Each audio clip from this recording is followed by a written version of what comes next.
পাগলের বুলি তোরা কি প্রেমে করবি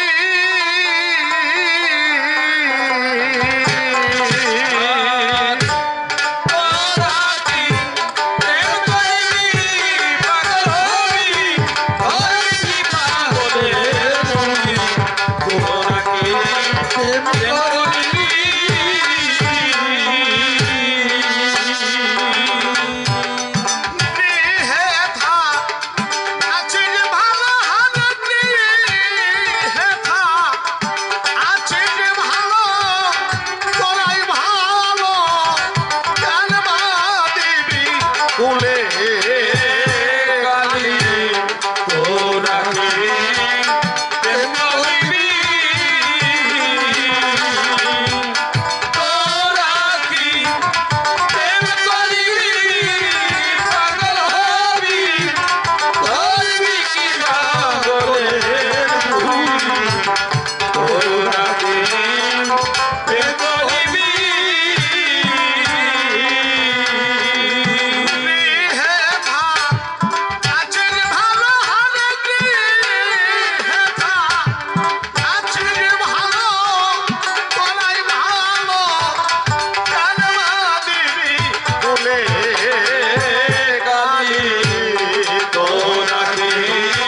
কইলি তোরা কি প্রেম কইলি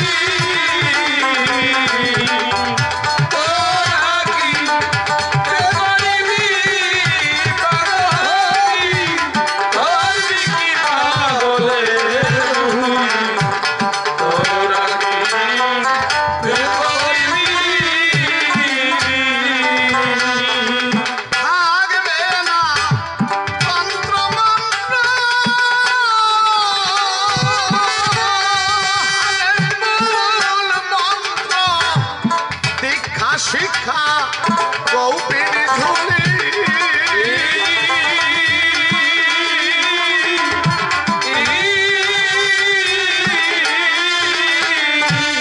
থাকবে না তন্ত্র মন্ত্র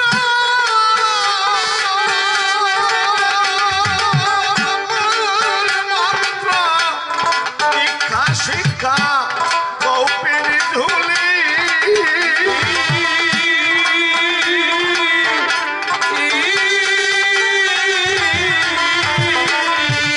থাকবে না সাধ্য সাধন হারে থাকবে না সাধ্য সাধন বেদের করো সাধ্য সাধন বেদের করো আজ বিশেষে গলি গলি তোরা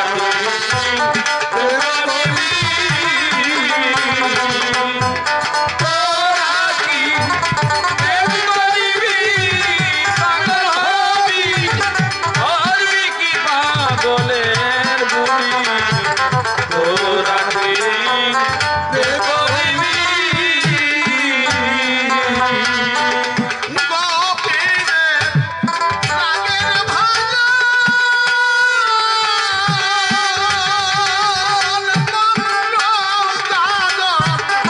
কোন গোপীদের গ্রন্থে পালি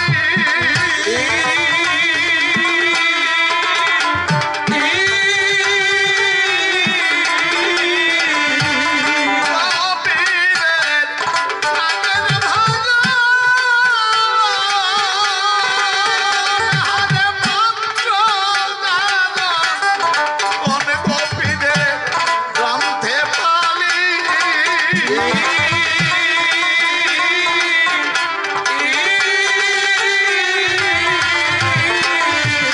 গোপীর ভাব কৃষ্ণ ভক্তি হারে গোপীর ভাব কৃষ্ণ ভক্তি কৃষ্ণ আরতি প্রাণ বাঁচে সেই কৃষ্ণে পালি তোরা কি প্রেম করিবি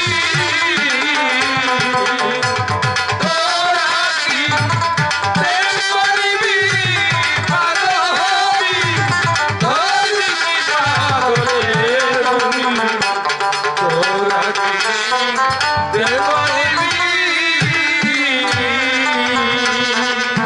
গোপীর ভাব দেহ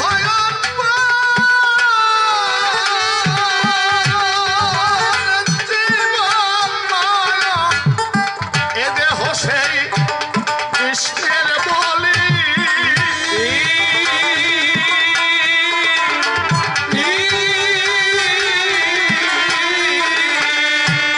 গোপীর ভাব দেহ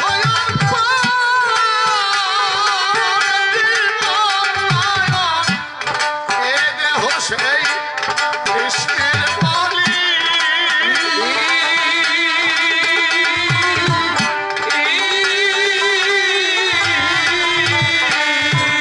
গোপীর ভাব সেই স্বরূপে হারে গোপীর ভাব সেই স্বরূপে বিষয় কূপে তারকা ডুবে রলি তোরা কি প্রেম করিবি তোরা কি প্রেম করিবি পাগল হবি হরবি কি পাগলের বুড়ি তোরা কি প্রেম করিবি বিশেষ বিশেষ কিছু কথা করিব বর্ণন, ধৈর্য ধরে শ্রবণ করবেন যত ভক্তগণ। এই যে গোপীর স্বভাব আর মতুয়ার স্বভাব বাবা একই স্বভাব। গোপীর কথা বললেন, তাদের ভাবটা কি? দেহ অর্পণ, জীবন নয়ন। এই দেহ সেই কৃষ্ণের বলি, অর্থাৎ গোপীরা কৃষ্ণ চরণে দেহ মন প্রাণ জীবন যৌবন সকল কিছু একাকার করে করে সমর্পণ। নিজের বলে কিছু রাখে না, শোনেন যেমন কৃষ্ণের সঙ্গে ভাবে হয় প্রভু অভেদ মিলন, তেমনি ভাবে মতুয়া ভক্ত যারা হরি ভাবময়, এই হরিকে ভাবতে ভাবতে তারাও দেখো হয় সর্বময়। এই সর্বময় শ্রীহরিকে দেখে হয় শ্রীহরিতে মিলন। একবার হরি হরি বলুন আপনারা যত ভক্তবান। যখন ভাবতে ভাবতে শ্রীহরির সঙ্গে বেরা অভেদ মিলন হয়ে যায়, ওই যে গোপীর ভাব কৃষ্ণের সঙ্গে অভেদ মিলন, আর এখানে মতুয়ার ভাব শ্রীহরির সঙ্গে অভেদ মিলন। এখানে হচ্ছে মতুয়া বাবা, মাতোয়ারা থেকে মতুয়া। মো শব্দে আমি, তুয়া মানে তোমার বা তুমি, তুমি আমি নাই যেখানে, আমি শুধু তোমার মানে। এই জগতে গেলে তারা বাবা এই গোপীর ভজন জানে। আবার সেইভাবে যদি মতুয়া ভক্ত হয় ভাবময়, তবে তিনি খাটিয়া মতুয়া হবেন, দিলাম পরিচয়। আমার অনেক সময় হয়ে যাচ্ছে নাকি বাবা? একটা বিষয়কে পরিষ্কার করতে গেলে একটু সময় সাপেক্ষ। যারা জানেন তারা ভাবেন অনেক সময় লেগে যাচ্ছে, যারা বোঝে না গন্ডগোল করে তাদেরকে বোঝাইতে গেলে একটু সময় লাগেই বাবা। কারণ আমরা ভালো করে বলতে পারি না, তাই আমাদের ঘরের ছেলে মেয়েরা ভালো করে বুঝতেও জানে না। বলাটা যদি সুন্দর না হয় তাহলে বোঝাটা সুন্দর হতে পারে না বাবা। তাহলে সেই স্বরূপে মন মানে দেহের সঙ্গে দেহের কোনো সম্পর্ক থাকবে না, আত্মা দিয়ে পরমাত্মার সেবায় যুক্ত হবে। তাই হলে যেমন একজন খাঁটি গোপী হবে। গোপীরা আত্মা দিয়ে পরমাত্মার সেবায় যুক্ত থাকে, খাঁটি মতুয়া হলে তিনিও আত্মা দিয়ে পরমাত্মার সেবায় যুক্ত থাকে। আপনারা ভাবতে পারেন এই আবার কি উল্টো পাল্টা কথা কয়, আসলে উল্টো পাল্টা না বাবা। আমরা এই ঘরটা সম্পর্কে জানি না। বৃন্দাবনের লীলা শুনুন। কৃষ্ণ গোঠের মাঠে শ্রীদামকে বলছে আমি এই গোঠের মাঠে ভাত খাবো। শ্রীদাম বলছে ভাত পাবো কোথায়, এখানে লোকজন বাস করে না। কৃষ্ণ বলছে এই বান্ডিপ বনের উত্তর দিকে কিছুটা হাঁটিয়ে যা, 100 ঘর মুনিরা সেখানে একটা কলোনি গড়িয়ে আছে, অনায়াসে ভাত পাবি শ্রীদাম গেলে তাদের কাছে। শ্রীদাম কলোনিতে গেল, দেখে সব ঋষিরা সত্যি সত্যি যজ্ঞে চলে গেছে আর ঋষি পত্নীরা রান্না করতেছে।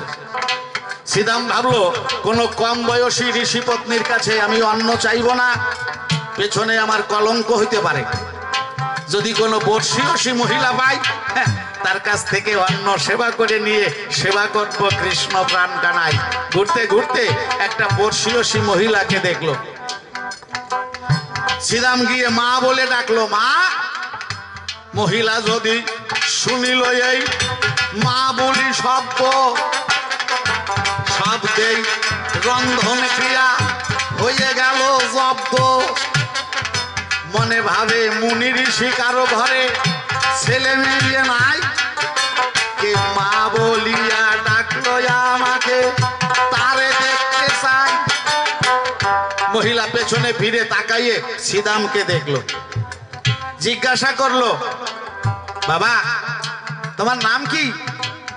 শ্রীদাম বলল, আমার নাম শ্রীদাম। মহিলা বলল, বাবা শ্রীদাম তো সংসারে অনেকের নাম, তুমি কোন শ্রীদাম? শ্রীদাম বলল, মা আমারে চিনতে পারলে না?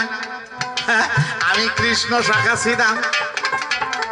যেই বলেছে কৃষ্ণ শাখা শ্রীদাম, মহিলা চিন্তা করছে বড় ভাগ্যবশে যদি তার দেখা পেলাম। অমনি টান টান হয়ে সাষ্টাঙ্গে করেছে প্রণাম। শ্রীদাম একটু পিছিয়ে দাঁড়িয়ে বলছে, মা তোমার বয়স বেশি, তুমি আমাকে প্রণাম করলে আমি হব দোষী, তুমি আমাকে প্রণাম করো না মা।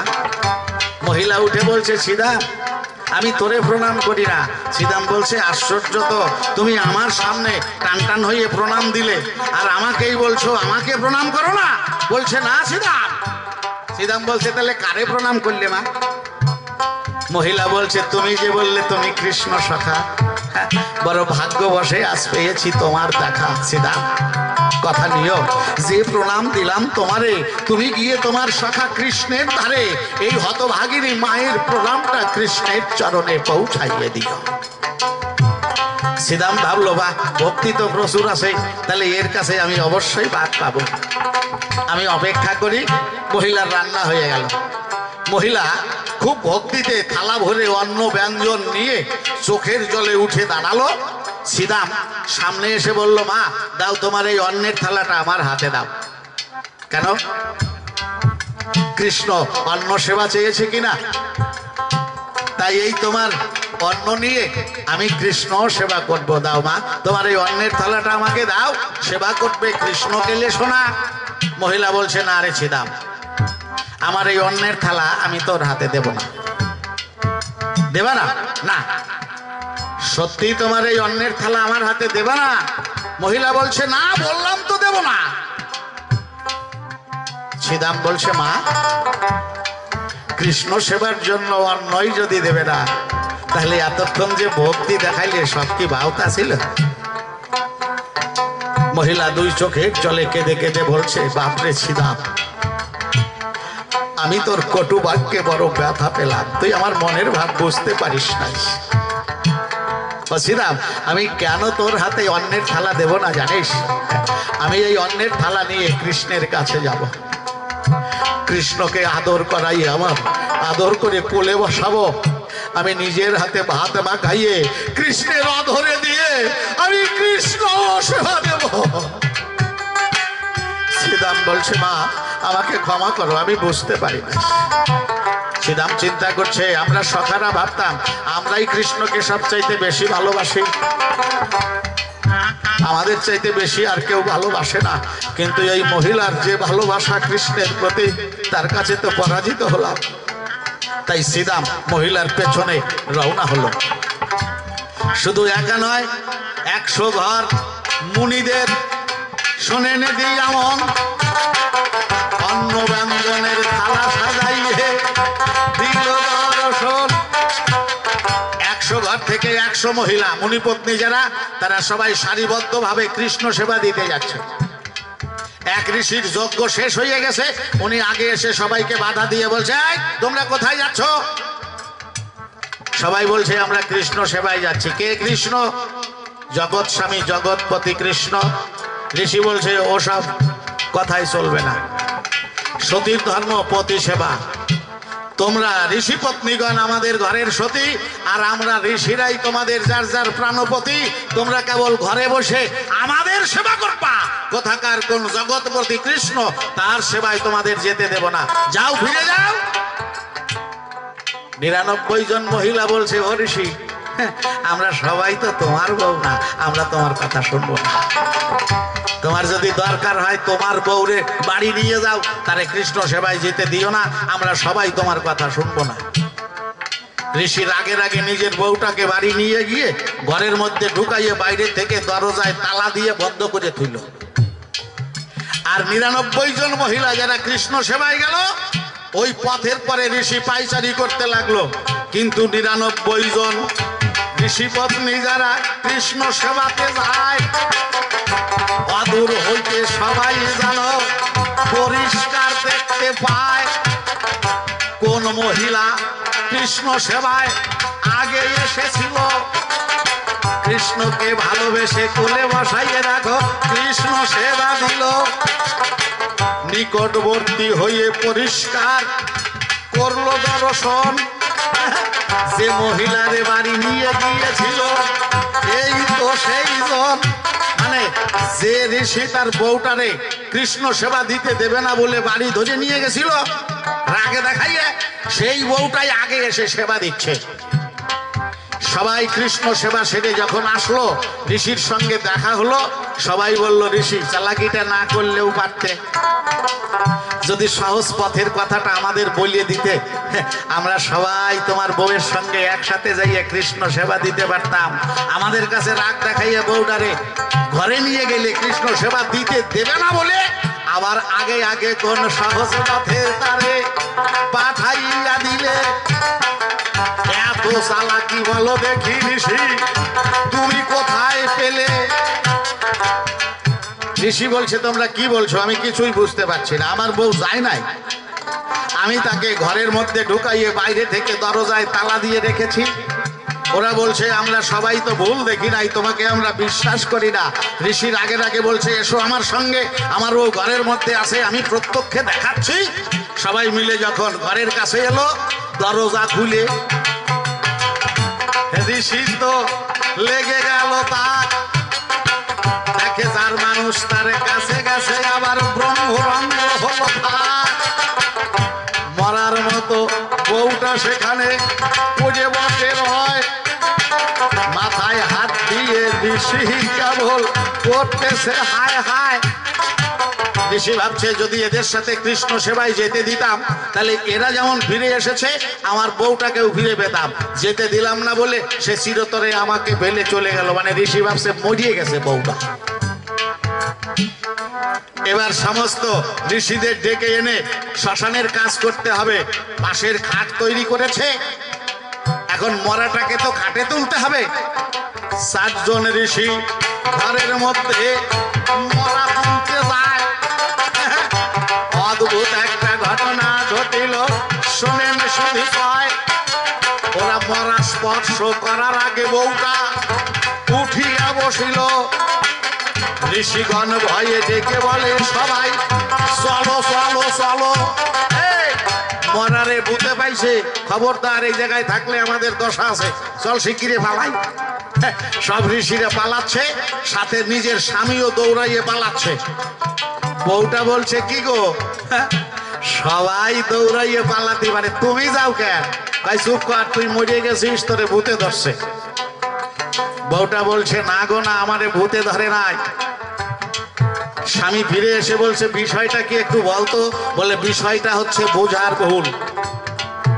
তোমরা ভাবো আমরা ঋষিপত্নীরা তোমাদের যেভাবে দেহ দিয়ে সেবা করি, কৃষ্ণের কাছে গেলে আমরা কৃষ্ণকে সেইভাবে সেবা করি না গো না। সেখানে আমাদের দেহের সঙ্গে দেহের সম্পর্ক নাই। আত্মা দিয়ে পরমাত্মার সেবা করি যে সবাই। তাহলে যেখানে আত্মা দিয়ে পরমাত্মার সেবা, দেহের সঙ্গে দেহের কোনো সম্পর্ক নাই বাবা।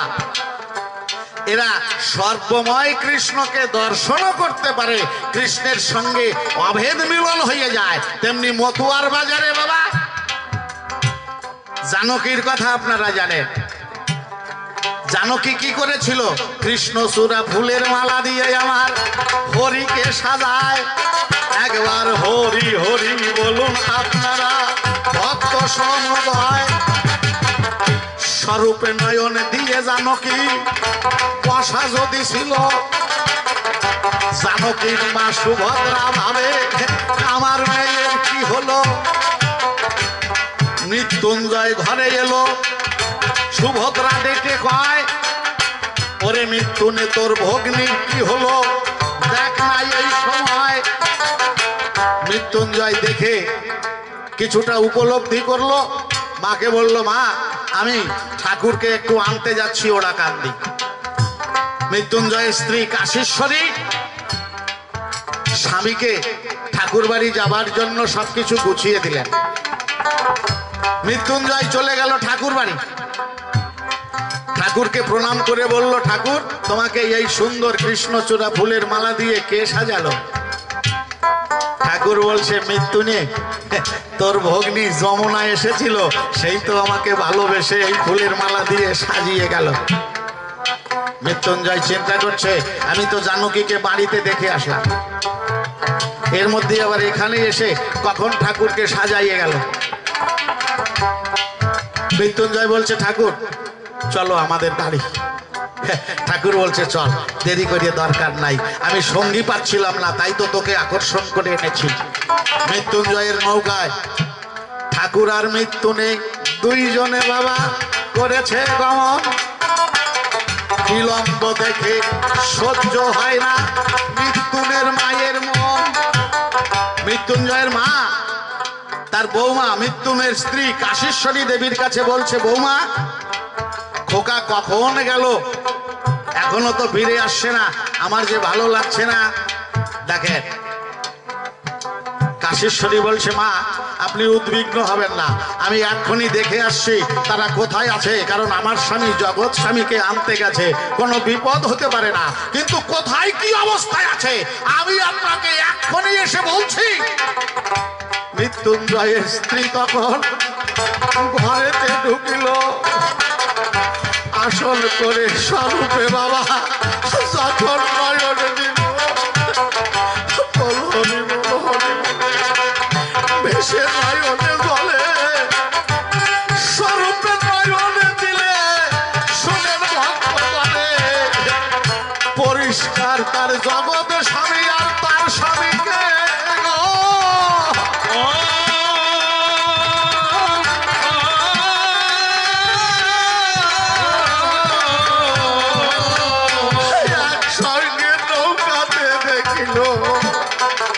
বগন ভরে ভক্তবৃন্দে সবাই হরি হরি।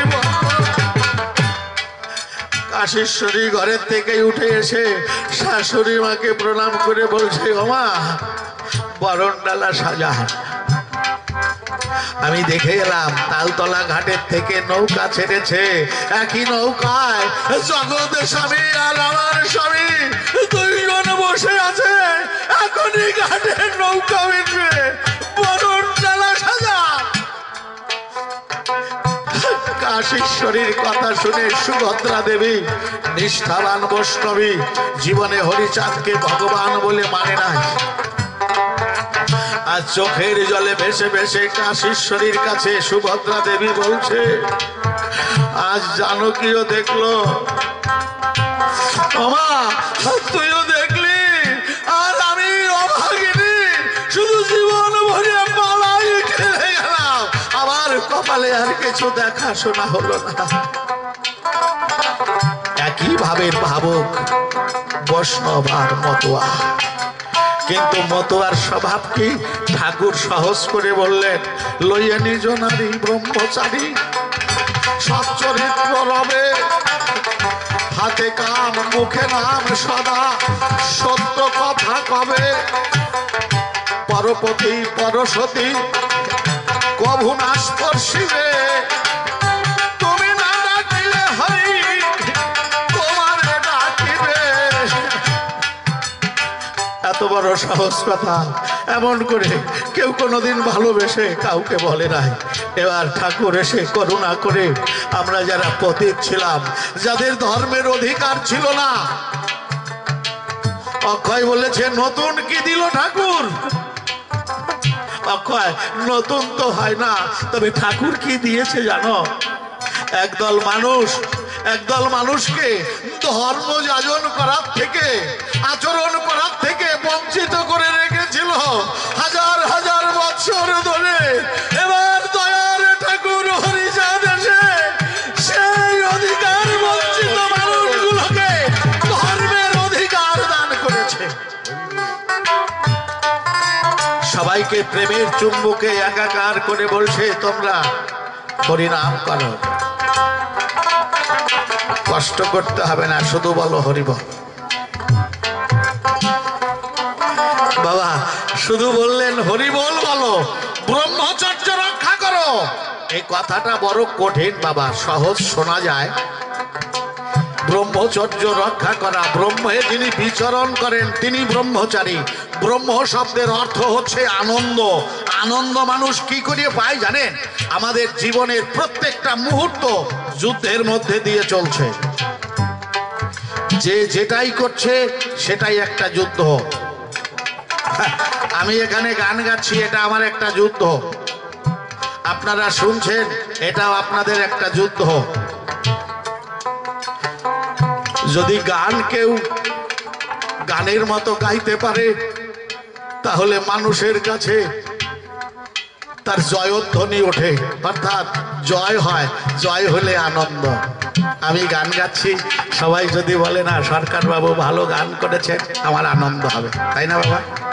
আপনারা শুনছেন, আপনাদের শোনাটা তখনই সার্থক হবে, আনন্দ তখনই হবে।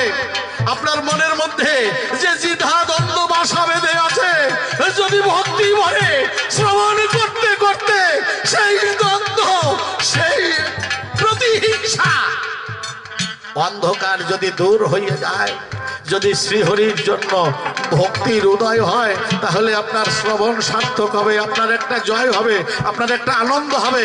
আপনি ভাববেন বহুদিন পরে আজ গান শুনতে গিয়েছিলাম, আজ আমার বড় আনন্দ হয়েছে। তাহলে জয় লাভ করলে আনন্দ হয়। সংসারের সবচাইতে বড় যুদ্ধ কোনটা জানেন? আমরা যারা সংসার করি, স্বামী স্ত্রী একসঙ্গে থেকে নৈশ শান্তি নিকেতনে আমরা মহা আনন্দের ঘরে স্বামী স্ত্রী দুইজন মিলন হই, এটাও একটা যুদ্ধ। এই যুদ্ধে যদি কাহারো বাবা হয় বাবা জয়, তবেই তিনি ব্রহ্মচারী, আমি দিলাম পরিচয়। এই যুদ্ধটাই বড় যুদ্ধ। এটাকে কুরুক্ষেত্রের যুদ্ধ বলা হয়। যদি এই জীবন যুদ্ধে কেউ জয় লাভ করতে পারে, তবে তিনি সদাই আনন্দে বিচরণ করেন হয়ে ব্রহ্মচারী। একবার মন আনন্দে বদন ভরে সবাই বলুন হরি হরি। এর চাইতে ভালো করে বলা যায় না বাবা। গুরুচাঁদ ঠাকুর এসেছিলেন, তাকে আমরা পতিত পাবন বলি, জাতির জনক বলি। কেন? ঠাকুর হরিচাঁদ ঠাকুর প্রেমের চুম্বকে আমাদের ধর্মের অধিকার দিয়েছেন, আর গুরুচাঁদ ঠাকুর সমাজ সংস্কার করে আমাদের মুখে এক সময় মতো খাবার উঠতো না, যাতে আমরা দুমুঠো দুবেলা খাবার খেতে পারি, সেই ব্যবস্থা করেছেন। আমাদের ঘরের ছেলে মেয়েদের শিক্ষার অধিকার ছিল না, গুরুচাঁদ ঠাকুর সেই শিক্ষার অধিকার দিয়েছেন। গুরুচাঁদ সকলকে ডেকে বলেছেন, ওরে তোরা প্রয়োজনে সবাই করিস ভিক্ষা, তবু ঘরে ঘরে সবাই ছেলে মেয়ে দিবি শিক্ষা। কারণ শিক্ষায় চেতনা আনে, চেতনায় বিপ্লব আসে, আর বিপ্লব হতে মানুষ মুক্তির সন্ধান পায়। আজকে গুরুচাঁদের কৃপায় আমাদের প্রত্যেকের ঘরে ছেলে মেয়েরা উচ্চ শিক্ষা লাভ করেছে বাবা। তারা বড় বড় চাকরিতে কেউ কেউ বহাল হয়ে আছে। আমাদের ভাঙা ঘরগুলো এখন অট্টালিকায় পরিণত হয়েছে, আর আমাদের জীর্ণ বাস নগ্ন দেহগুলো সুন্দর সুন্দর পরিধেয়তে আজ সেজে উঠেছে। সমস্ত অধিকার আমার বাবা গুরুচাঁদের করুণায় এসেছে, তাই তো আমরা তাকে বাবা বলি। আমাদের এক সময় মানুষ বলে মানতো না, চন্ডাল বলতো। গুরুচাঁদ ঠাকুর দীর্ঘ 20 বছর আন্দোলন করেছিলেন। 1891 থেকে 1911 সাল পর্যন্ত এই দীর্ঘ আন্দোলনে আমাদের চন্ডাল গালি মোচন করে বাবা গুরুচাঁদ দিয়েছিলেন মানবিকতার অধিকার। লাট দরবার থেকে লাট সাহেব বলেছিল সিএস মিটকে, যে মানুষটা নিজের কথা, সুখ শান্তির কথা ভুলে গিয়ে একটা জাতির জন্য দীর্ঘ লড়াই করে তাদেরকে মানুষের অধিকার ফিরিয়ে দিল, সেই মানুষটাকে মিট আমি দেখতে চাই, ব্যবস্থা করো। মিট সাহেব এসে যখন সংবাদ দিলেন, গুরুচাঁদ বললেন, আমার জন্য কলকাতা থেকে রাজ পোশাক নিয়ে এসো, আমি রাজ পোশাক পরে রাজ দরবারে যাব। গামছা পরা মতুয়ার দল সেদিন বলেছিল, বাবা আমরা গামছা পরা মতুয়া, তুমি কেন রাজ পোশাক পরতে চাইছো? গুরুচাঁদ বলছে, তোরা জানিস না আমি যে শিক্ষার আলো এদের মধ্যে দিয়ে গেলাম, এই শিক্ষার আলোতে এরা একদিন উদ্ভাসিত হবে, এরা একদিন রাজা হবে, রাজা হয়ে রাজ্য পরিচালনা